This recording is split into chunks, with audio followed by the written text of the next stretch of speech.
Hello বন্ধুরা, রাধে রাধে। আর কেমন আছো? বহুদিন পর ভিডিও বানা হয়েছে। এখন এত কাজে বিজি নো, মানে বিহার লগন আছে, তো বহুত অর্ডার আসছে মুরগা উরগা, কিন্তু অনেক বিজি। আরে দেখো, অনেকক্ষণ পর আমার ওয়াইফকে টাইম দিছি, আর আমার বইয়ের জন্য একটি গানা বলছি, হ্যাপি গানা।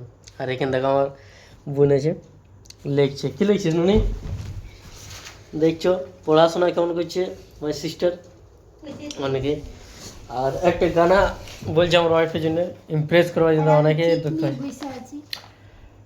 बहुत प्यार करते हैं तुमको सनम, बहुत प्यार करते हैं तुमको सनम, खुदा चाहे ले ले, खुदा चाहे ले ले, खुदा की कसम, बहुत प्यार करते हैं तुमको सनम। ভিডিও ভালো লাগে লাইক শেয়ার কমেন্ট করতে হবে।